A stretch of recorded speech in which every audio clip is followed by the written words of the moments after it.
All right, we are live. Welcome everyone to another episode or another lesson in our video series, The New World Order and Bible Prophecy. Now, give me 1 second here to make sure that we are live on Instagram. Okay, we are live on Instagram. Let's see, 1 second here. Awesome. Awesome. Okay, you guys let me know in the comments, please, how the audio is. This is a new setup for me. So just full disclosure, if there's anything you guys notice, you want to give me some advice, hey, the audio is too loud or too soft, whatever, let me know. Not going to hurt my feelings. All right. So let's get right into it.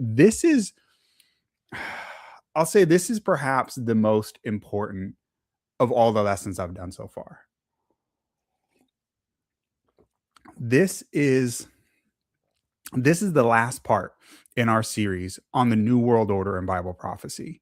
So if you're just watching this for the first time, if you've never seen one of these episodes before, then you're going to want to make sure to watch our previous ones because there's going to be a lot of background information. So if you're just popping in, maybe you're new to the channel. I got a lot of new people follow me on YouTube. If you're new, feel free to stay, but you might hear some shocking things if you don't have the background information. So I'll try and put it in context for those who are not, who are new. But full disclosure, you're going to get the truth, and you're going to get some things that you may not have heard in other places. So once again, let me introduce the series. This is the New World Order and Bible Prophecy. I'm your host, Joshua Fontanilla. We are live on Instagram, Facebook, YouTube, Rumble, X. I don't know if I'm forgetting anywhere. Like, share, subscribe on all those places. You know the deal. Thank you, guys. Get ready for a serious Bible prophecy study. The New World Order and Bible Prophecy. Like I said, this is part 9 in our series. So this is the last one. We're going to do other series on prophecy as well in the future, but this is the last one on this part on the New World Order and Bible Prophecy. We have already looked at the basics of prophecy. We've looked at the New World Order in the book of Revelation, particularly chapter 18. We've seen the connection between the book of Daniel and Revelation. We've looked at the basics of Daniel chapter 2 and 7, which I call Prophecy 101. If you have not studied those chapters, you have to go back and watch that lesson. Daniel 7 and the little horn, the great harlot of Revelation 17. If you don't know what those subjects are, you're going to be shocked at the things you hear today. If you have not studied those things before, those are crucial. Go back and watch those. They're all in the playlist on the New World Order and Bible Prophecy. We've looked at the secret behind secret societies. We've seen that America is in Bible prophecy. Yes, America is absolutely covered in Bible prophecy. You're going to get the cliff notes today. You're going to get the short version of all this basic stuff. And excuse me 1 second here. This, for some reason, keeps kicking off the my slides. So that's fine. I want to make the slides bigger anyway. Let's make slides bigger, me smaller. Okay. So our topic today is called The Rise of Christian Nationalism and the Image to the Beast. Many of you are familiar with the concept of the image to the beast. This is found in Revelation chapter 13. There are 2 beasts in Revelation 13, a beast that comes out of the sea and a beast that comes out of the earth. If you've never studied these things before, that's okay. I will tell you that the first thing that I ever studied in Bible prophecy was Revelation 13. So if you're just jumping into prophecy, that's okay. You may be shocked, but that's what happened to me. And I've been a Christian for 20 plus years now because of studying that subject. So Christian nationalism and the image to the beast. There are 2 beasts in Revelation 13. The first beast, the beast out of the sea. Now, we're talking about the Vatican. Now, I want to be very clear, and I've said this multiple times on our other series. I'm not talking about Catholic people. That's not what I'm talking about. Lots of good Catholic Christians out there that love the Lord, that are going to be in heaven. I believe there's lots of Catholics who've passed away in the Lord and will be in heaven. That's not what I'm saying. I am trying to address the corruption that is at the Vatican. And many Catholics would agree with me on that. And I mean, all you got to look is at the actions of the last few popes and some of these cardinals and bishops and see there's problems at the Vatican, and the Bible addresses that. Of course, the Bible addresses that. Why would it not? When the entire Old Testament is the Bible rebuking God's people, Israel, for their sins, why would the New Testament not deal and rebuke the sins of the Christian world? So absolutely, the Vatican has a place in Bible prophecy, and it's found in Revelation chapter 13. The first half of Revelation 13, it is the beast out of the sea, and that's going to shock some people because of the word beast. And again, go back and watch my previous series, but a beast in Bible prophecy is just a symbol for a nation. That's clear in Daniel chapter 7, verse 17 and 23. It's just another way of saying an animal, which is a symbol for a nation, like we say a bald eagle is a symbol for the United States, right? It's like a mascot. So these are just symbols. It's a beast out of the sea. It's not literal. But it's a symbol in prophecy that identifies the Vatican. The second beast, and again, we've studied this in we did a whole study on this. The second beast, the beast out of the earth, another symbol, is a symbol for the country, the United States of America. Again, God is addressing his people and where they have done well and where they've come up short. And if you're familiar with the Bible, you know that most of prophecy, most of the Old Testament and the prophets, they're rebuking the things that people do wrong because we're faulty humans. And doing wrong is what we do, right? So take this as a learning, not as a condemning type of thing, but there is some danger here in the sins of the past and what's coming. All right, so that's the really quick overview. Now we're going to move forward. That's the background. We've identified the USA in Bible prophecy already in the previous lecture. Again, these are the identifying characteristics that you find in Revelation chapter 13, verse around 11 through 18. The United States is identified clearly as the beast out of the earth. It says it looks like a lamb, which is a symbol for Christ. So it looks like a Christian nation, but it speaks like a dragon. It arises at the right time. We've discussed this before, around 1798. It's coming out of the earth. An unpopulated area. Earth is a symbol for, sea is a symbol for multitudes of people. That's found in Revelation 17, verse 13. But this beast, there's no sea, no people. So it's an unpopulated area. It's a republic. I'm not going to go through all the details of this again. Worldwide influence, economic superpower.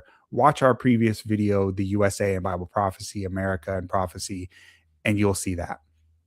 And then the final thing is it becomes an image to the first beast, or mirror image, a copy, right? Like we are made in the image of God in Genesis 1, it tells us. Well, this beast is made in the image of the first beast, the beast out of the sea. In other words, it copies the Vatican. It becomes the same thing the Vatican was. So according to Revelation 13, what does the future look like for America? Well, it's an image to the beast. And what was the first beast? If you look at the papal dark ages, if you know history, you know that what the papal dark ages was it was a uniting of church and state. Church and state united, forced Catholicism, which was, by that time they had strayed far away from what the Bible said, and they had invented a religion of men. And the men at the Vatican, the bishops and the cardinals they had gone far, and they'd created their own thing that was not biblical.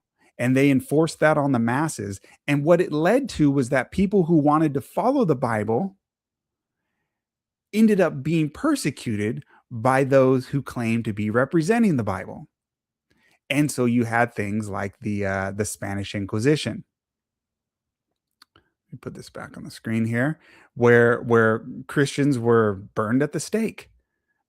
Christians were, attacked when it comes to just look up the Waldensians. We've discussed this before. That's what the first beast was. So what we're told in Bible prophecy is that America is going to create an image to the beast. We're going to do the same thing. We're going to follow the same mistakes. And if you look at what happened in Europe, and it took a long time for this to happen, slowly but surely, from the time of the apostles, morality went down.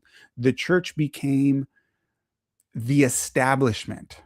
Instead of being persecuted by the Romans, they took over Rome. And once they got power, you know what the saying is, power corrupts. And the church became corrupted. The doctrines became corrupted. That shouldn't surprise us. That's the entire story of the Old Testament. Do you think we're better? You think we're better than the people in the Old Testament? No, we're repeating the same mistakes.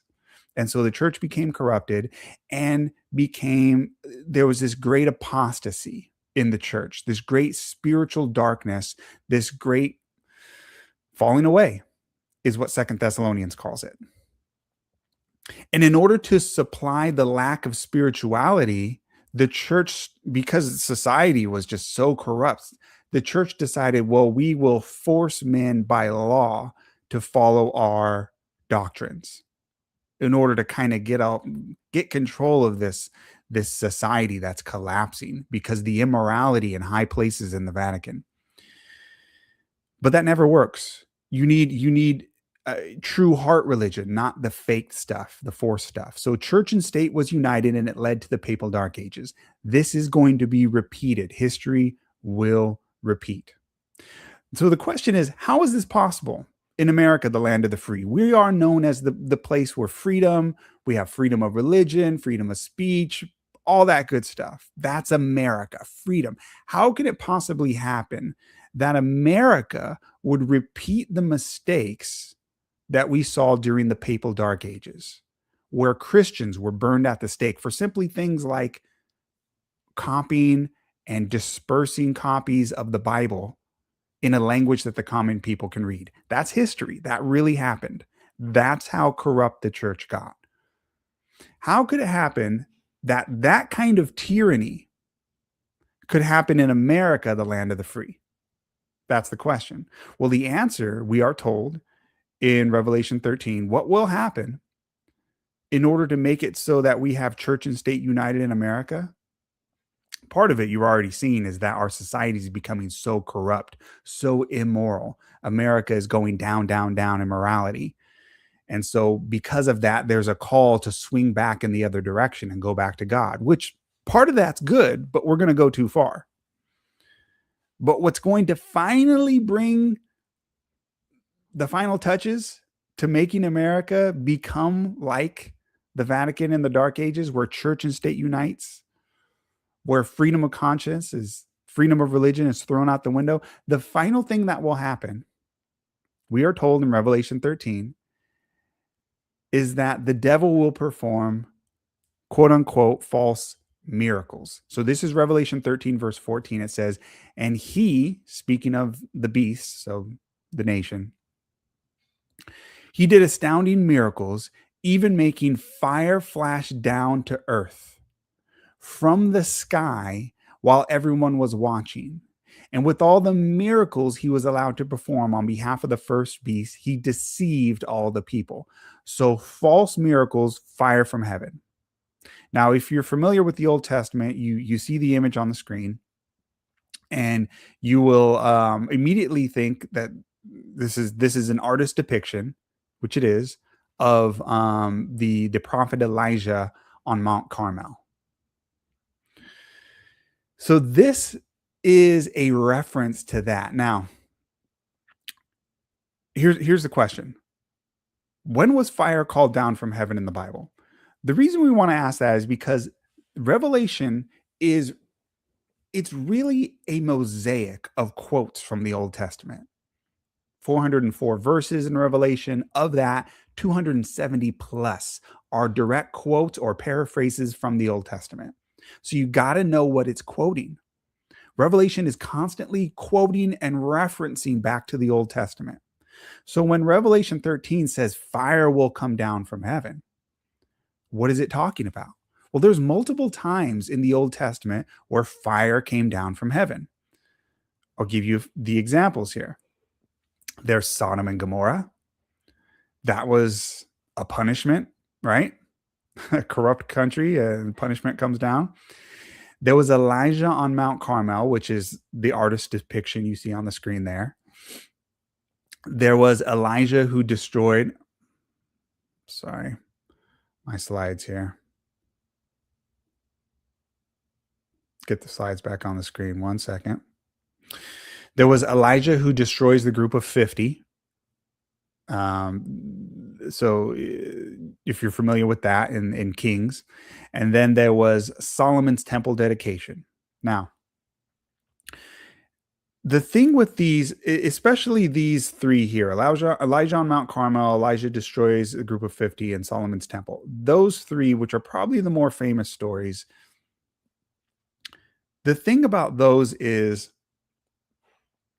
they showed which side God is on. That was the point. That was the point. So Elijah on Mount Carmel, if you remember the story, what happened was there was a test. The people were half following God and half following Baal. Sound familiar? That was God's people in the Old Testament. They had become corrupt. They were following God, but also following the false gods.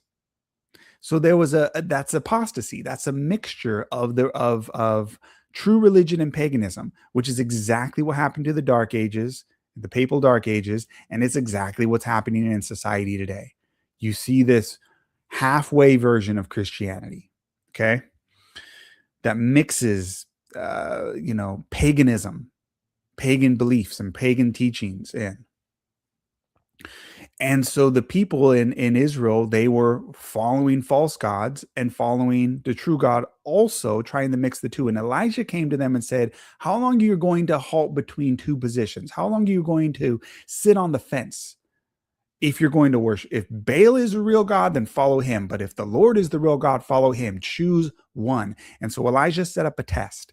And he said, look, the prophets of Baal, the false sun god, you go ahead and make an altar and put your sacrifice on the altar.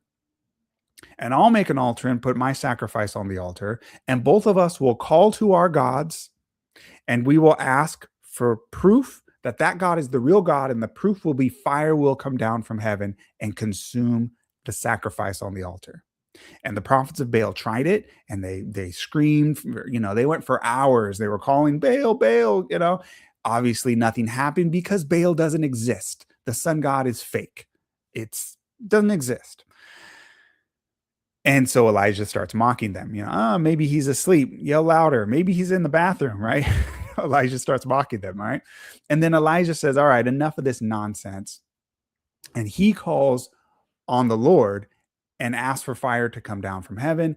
And it happens. Fire comes down, consumes the sacrifice, and all the people saw it. They saw fire come down, boom, hit the sacrifice, consume it. It's a miracle. And all of the people fell on their faces and said, the Lord is God, which, by the way, that's what Elijah's name means. Elisha, the Lord is God. So they all said, the Lord is God. That's the test. It's been proven. Whose side has the real, who has God on their side? Elijah wins. That's the point. So in Revelation 13, when it says that now, not the good guy Elijah, but the beast, the two beasts, will call fire down from heaven on the earth in the sight of men. Everyone's going to see it. They use that to deceive the people. What do you think that means? It means they're going to fake miracles to trick the people to think that God is on their side. This is the main point in the climax chapter in the book of Revelation. Chapter 13 is right in the heart of the book, and this is the main point, that the people are deceived. In fact, that word deceived is used over and over in this chapter. And most Christians I know today have no clue that that's the main point. But it's obvious when you look at what this is quoting.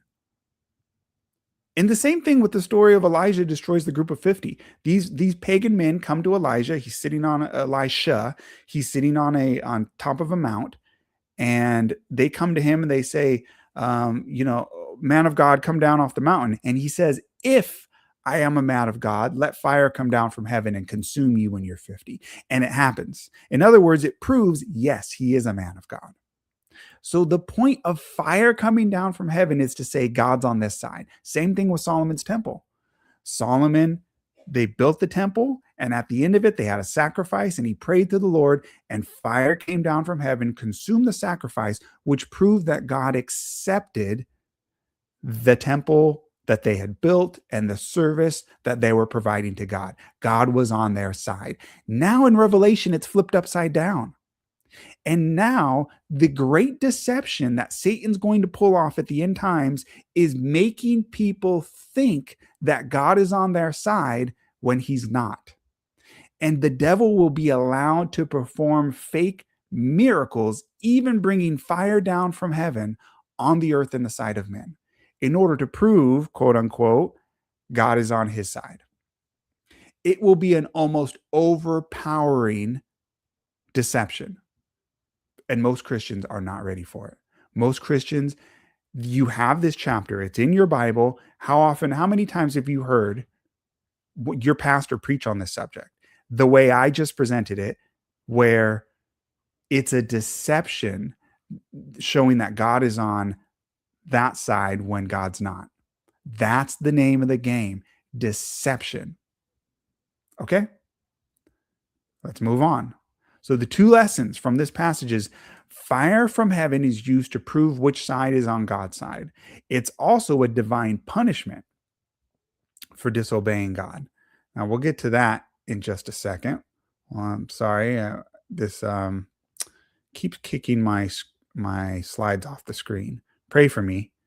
The devil doesn't like this message he doesn't like his tactics being exposed. Okay, so the question is, why does the beast do this? To deceive. Revelation 13:14. It says to deceive the people. It's very clear. All right. The image to the beast. So now what does it mean that the beast does this? Obviously, it's meant to deceive. This is the same thing that we're told in I'm sorry, the screen is a little wrong here. It should be and 2 Thessalonians, but you get the idea. In 2 Thessalonians chapter 2, verses 9 through 10 agrees with this. Go read those, pause the video later on and read that. It says the same thing. It says that the wicked one will do miracles to deceive the people. That's what's going to happen in the last days. The devil will trick men. He will trick Christians into thinking that God is on the side of his last day satanic movement. It is going to be a movement that looks Christian. It looks like a Christian movement, but it's not. The devil is tricking people. That's why Christians need this message. That's why it's such a stark warning in Revelation, not to take the mark of the beast. There's one more time where fire came down from heaven in the Bible, and that is Acts chapter 2. In Acts chapter 2, we are told that the Holy Spirit came down, and it was symbolized as tongues of fire on the disciples. So fire came down, the Holy Spirit came down as fire of tongues on the people. Revelation is also quoting this. Thus we see that Satan will have a last day false revival. Acts chapter 2 is often linked with revival, with Pentecost. And that this fake Christian movement will deceive even the very elect. We're warned of this. Matthew 24:24 says even the very elect will be deceived. God couldn't have been more clear on this. Summary so far. And we're actually almost done. I'm going to give you guys some quotes showing that what I'm saying is going to happen. It's already in the works. America will create an image to the beast, a copycat of the Roman Catholic system of false Christianity forced by law. Satan will perform counterfeit miracles to prove God is on that side. John 16, verse 2 tells us, yes, the time comes that whosoever kills you will think that he does God's service. That is what's coming in the future. How many times have you ever heard that verse being preached from your pulpit? Have you ever heard a pastor tell you that that's what's coming? You should. So let's talk about Christian nationalism. Let's talk about it. It's a controversial topic. And some people are going to say, wait, Joshua, isn't Christian nationalism a good thing? Well, let me be clear. Let me be clear on where my position is and what I think the Bible position is. First of all, I agree with things like abortion laws. Let's ban it. Absolutely. Ban it. Ban abortion. I am 100% on board with that. Let's ban gay marriage. Absolutely. I think we should absolutely go back to doing that. That was the position of America for most of US history. I believe in things like general morality laws, general laws like, I hate the fact that you go to a grocery store nowadays and you'll hear the most obscene music played where little kids are there. It's a grocery store. When we were kids, it wasn't like that. There was, you even like a public gym and stuff like this stuff. You should not have to be assaulted with the obscenity that's all over the place in society today. So I agree with basic morality laws like that. Let's go back to the way it was in this country where we used to have some public morality laws. Law and order, absolutely. What we should do is we should enforce the second table of the Ten Commandments. This is where the distinction is. A lot of people don't realize this. The Ten Commandments were given in 2 tables of stone, not 1, 2. The first table dealt with your relationship between you and God. The second table was your relationship between you and your fellow men. Things like adultery, things like theft, things like murder, all that kind of stuff is dealt with in the second table of the Ten Commandments. Those are the laws that should be strictly enforced in our society. That's the kind of stuff that's found in Romans chapter 13. Absolutely, the government should enforce those kind of laws. The second table of the Ten Commandments. The problem is, some people want to go beyond that. Because society has gotten so immoral, they say we need to bring God back in government, and they want to go too far. They want religious laws. They want laws that actually enforced religion by government law. So, what am I talking about? I'm talking about things like blasphemy laws. Laws that say you can say this and you can't say that. You think I'm making this up? There are prominent figures, and I consider myself a conservative, but there are prominent conservative leaders today who are calling for blasphemy laws in America. Prominent ones.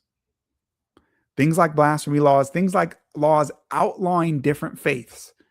Yes, that's the kind of thing we're heading toward, where you're going to outlaw different religions in America. These ones are allowed, these ones are not.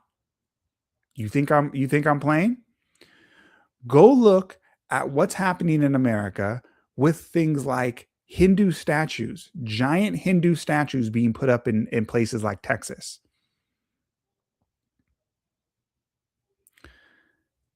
Go look at what popular conservative commentators are saying about those kind of things. It's not all, but the cries are becoming louder and louder saying this shouldn't be allowed in America. By the way, just to deal with that very quickly, we would not have to.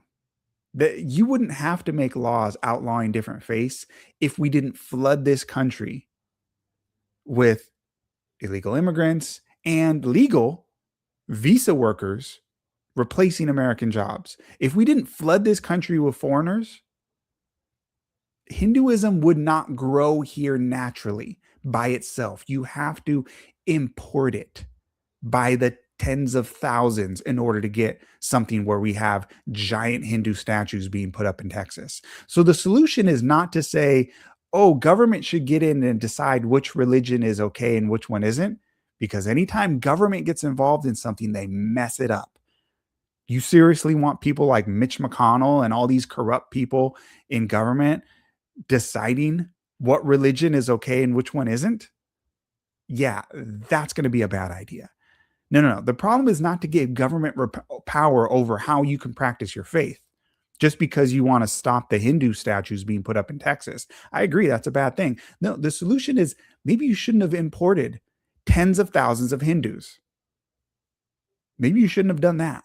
That was the solution. It was greed that caused that to happen. Anyway, they want to outlaw different faiths. They want to enforce the first table of the 10 Commandments. Those are the laws dealing with between you and your relationship with God, how you worship. Those kind of things are what a lot of people are calling for on the Christian nationalism side. The same laws, these same laws, remember, blasphemy laws, these were the same laws that were used to condemn Christ and the apostles. Go read the Gospels again. Go read why, during the trial of Christ, why they condemned him to death. You know why? They said blasphemy. You're not allowed to say that is blasphemy. That is false religion, they said. We have control over what you can say when it comes to religion. That broke our blasphemy laws, and by our laws about what you can say and what you can't, the chief priests decided Jesus was wrong. This is what happens when men are in control of what you can say and what you can believe. They're always going to mess it up, to the point where men declared God was wrong. That was what happened at the trial of Christ. Blasphemy laws were used to condemn Christ to death. They were used to silence the apostles. Remember, they told the apostles, you are not allowed to preach in this name anymore. It's against our religious laws. Again, that is church and state united. It's a dangerous thing. That is what led to the martyrs during the Dark Ages, when the Vatican said, you are not allowed to preach that way. You're not allowed to preach Christianity like that. Okay? That's what's coming in America. So, again, to be clear, if by Christian nationalism, if you mean simply having more morality in this country, more morality laws, things like abortion laws and banning gay marriage and just general morality, then count me in. I'm into that. Christian nationalism, if that's all you mean, I'm okay with that. Let's do that. In fact, I don't know why we're not doing that. But if you mean let's start having things like blasphemy laws and having government decide which religions are allowed and which ones aren't, then you are created an image to the beast, as predicted in Revelation 13. Count me out. Because that is inevitably going to lead to persecution of other Christians. You think you're just going to take down the statues of the Hindu gods. What you will end up doing is you will be deceived, just like Revelation 13 says, and you're going to create an image to the beast, and you're going to end up persecuting Christians who disagree with you and just want to follow the Bible. So let's look at some quotes. Freedom of speech, freedom of religion will be gone in this country. That's what's coming. So let's look at some quotes from Christian nationalists. Now, if you're watching the recording of this, pause this, read these in your own time. Some of these are some long quotes, and I'm going to have to explain. And so I don't want to read the whole thing, but these are from a book called The Case for Christian Nationalism by Stephen Wolfe. So definitely Christian nationalists. It's the book, The Case for Christian Nationalism. One of the most prominent guys on the subject. All right, I'm going to read this. Bear with me as I read these quotes. The question is whether a Christian magistrate, that's a Christian ruler, having civil rule over civil society of Christians, may punish with civil power, meaning with government power, false teachers, heretics, blasphemers, idolaters, for their external expression of such things, saying things out loud, right? To prevent any injury to the souls of the people of God and the subversion of Christian government, Christian culture, spiritual discipline, civil disruption, and unrest. Okay. Quote from Christian Nationalism, page 359. And he goes on and says, we can expect a Christian magistrate having this inscripturated clarification, blah, blah, blah. In other words, he's saying he's so smart, he knows better than the masses.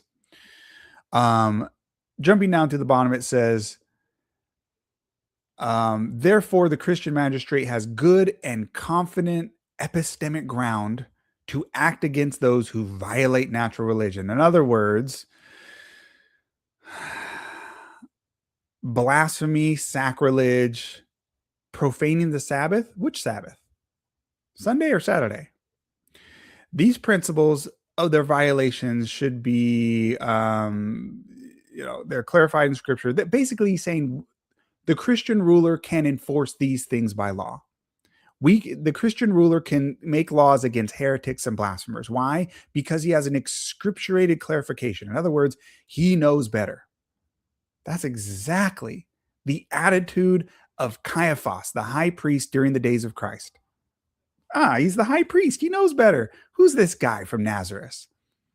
It's exactly the attitude that the papacy had during the Dark Ages. Who are these Waldensians in the mountains thinking they know better than all the cardinals and bishops who have studied these things all their lives?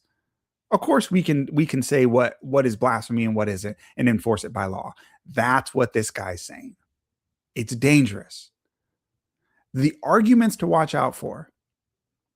Here's the kind of things you're going to hear from the Christian nationalist side. They'll say things like, look, we already have blasphemy laws. The left does it. They have laws, things you can and cannot say. And it's just their secular religion blasphemy laws. Friends, this is a very new phenomenon. We did not have that for most of U.S. history. It's not a common thing. Go back 10, 15 years and we didn't have anything like the woke craziness that we see today.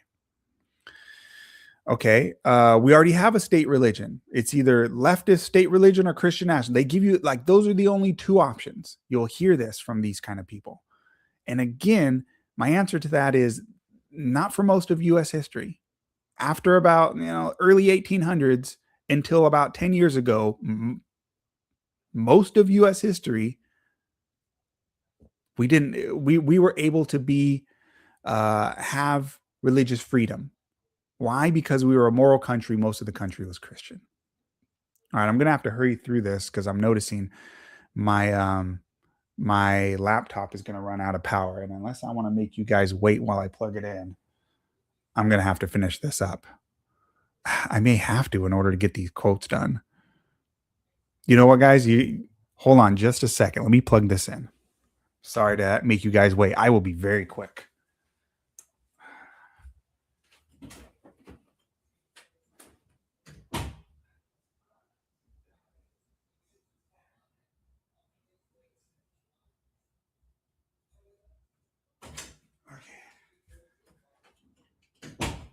I am here.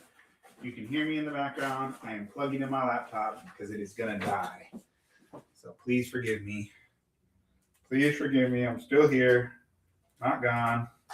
Satan always attacks when I do this subject. Hopefully you guys can hear me in the background here.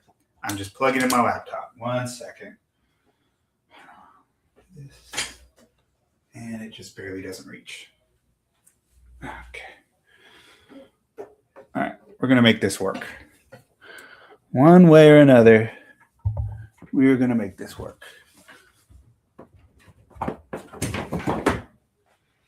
Ooh. Will it reach? Is the question. The answer is yes. All right. Forgive me, guys. Had to plug the laptop in. All right. Where were we? Obviously, I'm going to edit this out later. Okay. Again, just to summarize, Revelation 13 predicts that America will be a beast out of the earth that looks like a lamb but speaks like a dragon. Here's another quote from the case for Christian nationalism. This is page 358. It says, as I argue below, false religion is a crime against God, and it can cause harm to one's fellow man. Hence, one can reject the view that magistrates ought to punish the dishonoring of God and still coherently affirm that magistrates can restrain false religion in the interest of public good. Okay, let me translate that for you. The government can make religious laws banning certain religions. That is what he's arguing. That magistrates, it's just another name for a politician, can restrain false religion in the interest of public good, make laws against religion. Now, here's the question: who decides what false religion is? Again, the high priest in the day of Christ said that Christ was teaching false religion, that the apostles were teaching false religion. The Waldensians and men like the Protestant reformers were said that they were teaching false religion, and many of them were burned at the stake by Vatican officials. Who gets to decide what is true religion and what is false religion? If you give it to the hands of the government to decide that, guess what? Men are going to get it wrong sometimes. And then men are going to end up being persecuted for simply wanting to follow their faith the way they believe the Bible says. So again, who decides what false religion is? The government? Just some group of pastors that are given this power in government? How did that work out for the Jews in Jesus's day? Were the religious leaders right, or was Jesus right? The religious leaders were wrong. Jesus was right. Or how did that work out in the Dark Ages? So America is going to create an image to the beast. We are going to follow the same mistake that the Vatican made and that the Jewish leaders did in the time of Christ. History is just going to repeat. That's all I'm saying. That's all that prophecy predicts, is history just repeats. It's going to happen again. Now, there's a lot of prominent, popular right-wing leaders. And again, I consider myself a conservative. Please don't misunderstand me. And yes, the left is insane. Don't misunderstand me. Absolutely, I agree with that. And I agree we should fight against the evil, the paganism, the immorality that's on the left. But that does not mean that the right is perfect. And what we are told in prophecy is going to happen. I see it growing among many people on the right who call themselves Christian nationalists. There are many popular right-wing leaders who speak against the separation of church and state today. You've probably heard this. You probably have questions already. Joshua, what do you mean separation of church and state? That means like you can't have, I'll answer that. Let me just bear with me for a second. People like MTG, Marjorie Taylor Greene. Again, I'm not saying these people are horrible people. I agree with them probably on 90% of this stuff. Lauren Boebert, Matt Walsh. I actually really like Matt Walsh. I agree with him, again, like 90% of the time. People like Mike Johnson, the current Speaker of the House. People like Charlie Kirk. I really like Charlie Kirk. I agree with him, again, 90% of the time. Not meant to attack him, God rest his soul, but doesn't mean he was a saint because he died, right? I mean, we don't idolize men. You have to follow God, not just what men say, right? So we can disagree with him without, being disrespectful. That's possible. You can disagree with people, right? That's on the right. We can do that. The left, they're the hive mind people, right? And if you're on the left and you're watching this, well, sorry, but it's true. They've done studies. The left, they don't allow people to disagree on their side. JD Vance, again, I agree with him 90% of the time. He speaks against the separation of church and state. So I'll give you a quote. Here's a quote from Kirk. He says, "There is no separation of church and state. It's a fabrication. It's a fiction. It's not in the Constitution. It's made up by secular humanists." All right. This is very popular today to say this. The separation of church and state is a fiction. No, it's not. The phrase comes from Thomas freaking Jefferson. It comes from Thomas Jefferson, the guy who wrote the Declaration of Independence, one of the signers of the Constitution. I mean, like, he's our second president? Founding father Thomas Jefferson. It's not made up. That's where the phrase comes from. I'm tired of hearing people on generally on the side of people I agree with, conservatives, saying that separation of church and state is made up. No, it's not. Go read history.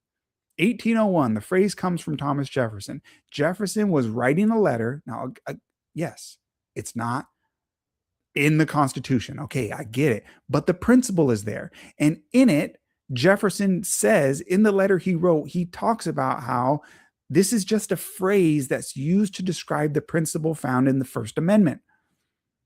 The principle is there. And he uses this phrase in a letter he writes to Baptists who were persecuted in those days because they believed differently than other Christians. He wrote to Baptists who were persecuted as a Christian minority group by other Christians using government power. They were using state power, yes, in America in our early days, to enforce religious teachings, and they were attacking Baptists. So Baptists were Baptists who were killed for their faith by other Christians in America during the early days of this country's founding. And Thomas Jefferson wrote to them, to Baptists, and used the phrase the separation of church and state, or the wall of separation between church and state, and did it to reference the First Amendment. And he talked about how this separation of church and state was meant to protect Christian minority groups like that. And that is why it's important. We think it's not an important thing today because we have not lived through seeing Christians persecute other Christians. We haven't lived through that. All we've seen is secular people attack Christians. So we forget the history. But if you look at the history of this country, that's something that was very real, and the history of the Dark Ages, and I've already talked about this. Now, today, let me be clear on this, because this is where the argument today comes from. People who I respect on the right, conservatives that I agree with 90% of the time, are going to say, look, the modern leftists use this phrase, separation of church and state, or the wall of separation of church and state. They use that to keep all religious morality out of government. I agree the left has gone too far with that. They say that we can't have any morality laws in government because of the separation of church and state. That's too far. That's not what Jefferson was talking about. But just because the left has gone too far in one direction doesn't mean we need to go so far in the other direction that we ignore the fact that this was the First Amendment, that this is a phrase that comes from Thomas Jefferson, the writer of the Declaration of Independence. This is something that our founding fathers thought was important, so important they put it as the First Amendment. There shall be no law in national government establishing a religion. Go read the history of what the Establishment Clause was. It was, we're not supposed to have a national religion. There is not supposed to be a unity of church and state, and they were specifically talking about the federal level. And there's details on that in the history we don't have time for. But that's the point. Because the founding fathers knew, and go watch our previous lessons on this, on the Great Harlot of Revelation 17 and of America and Prophecy, and I go into the history. They knew the history that Christians in Europe were persecuted for their faith by other Christians. That's what we don't want to happen, and that is what prophecy warns us is coming, because of well-intentioned men like this guy here who wrote The Case for Christian Nationalism, and a lot of men who are seeing, a lot of these people who are speaking against the separation of church and state, they are good people with good intentions. They see that society, the morality of this country is collapsing. And I see it too. It's all around us. But their solution is, let's give government the power to decide to force religion by law. That is where we're headed in this country. Essentially, what Satan has done is he's tricked us by swinging one direction and then the other, like a pendulum swinging. He has made the left go so far and so crazy and destroyed morality in this country so much that we are now begging for God to come back in government, which is a good thing. And then we're going to take it too far. The pendulum will swing too far in the other direction. And instead of just bringing morality, things like, yeah, let's ban gay marriage and let's make laws outlawing abortion and let's bring general morality. I'm into let's bring all the morality laws back in. Like we used to have things like banning no fault divorce. I think that was good for society. We had things like that. We had morality laws in this country. We're going to swing back the other direction because the left has gone so crazy, but we're going to end up going too far. And that is what prophecy warns us is going to happen. Again, and we'll end it here. To summarize, according to Revelation 13, what does the future look like for America? We're going to go too far. We're going to repeat the mistakes of the past. Revelation 13, verse 12, and he exercises all the authority of the first beast in his presence. How much authority did the first beast have during the Dark Ages? The Catholic Church controlled everything, what you could say, what you could believe, the way you could practice your religion. They controlled what books were allowed to be printed, all of it. He exercises all the authority of the first beast in his presence and causes, that means force, causes the earth and them who dwell therein to worship the first beast. We're going to have religious laws in America. The first beast whose deadly wound was healed. Forced religion, just like the papal Dark Ages. Church and state united. That's what's coming in America. Again, how is this possible? How could this possibly happen in the land of the free? False miracles. False miracles is how it's going to happen. That's what's coming. You need to be so grounded in the Bible. So I am just dedicated to the Bible and not the words of men that you will be able to stand. You will be able to not be tricked when there are false miracles happening around you. Satan is doing false miracles, things that you've never seen, miracles. And you're able to say, God's not with that. God is not with these people doing these fake miracles. And instead, you're just going to stick to the word of God. And realize that the majority is not going to be on your side. The majority. Let me ask you a question. In the time of Christ, was it the majority of the Jews who accepted him or not? Maybe for a time, right? For a time, the masses were following him. What about at his crucifixion? What were the masses yelling? Crucify him. Was it the majority of God's people who were on the right side in the time of Christ? Jesus says, broad is the way, right? You need to be prepared for that. You need to be prepared that in the last days, which is coming very soon, we are at the very end of time.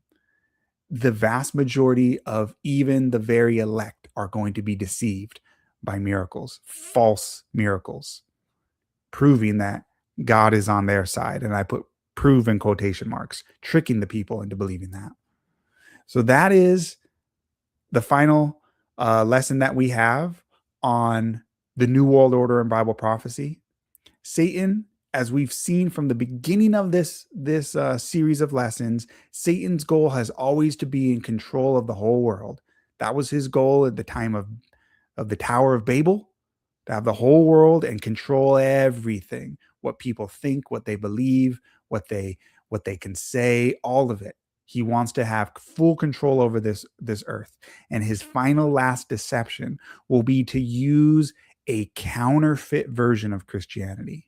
Not a Bible Christianity, but a popular counterfeit version to trick the people and then top it off with false miracles to get them, just like they were tricked in the time of Christ, to think even when they go to kill other Christians, they are doing God's service. John 16, verse 2. Read that verse again. The time is coming when he who kills you will think that he's doing God's service. That is going to be Satan's final deception. And that is the conclusion that we're headed towards. So God be with you. Please prayerfully study this, prayerfully watch through this whole series. Feel free to ask comments. Thank you for watching this whole series on the New World Order and Bible prophecy. And I have another series coming again soon. So stick around for that. Like, share, subscribe, all that good stuff. If you were blessed by this, share it with someone else. God bless you, and we'll see you next time.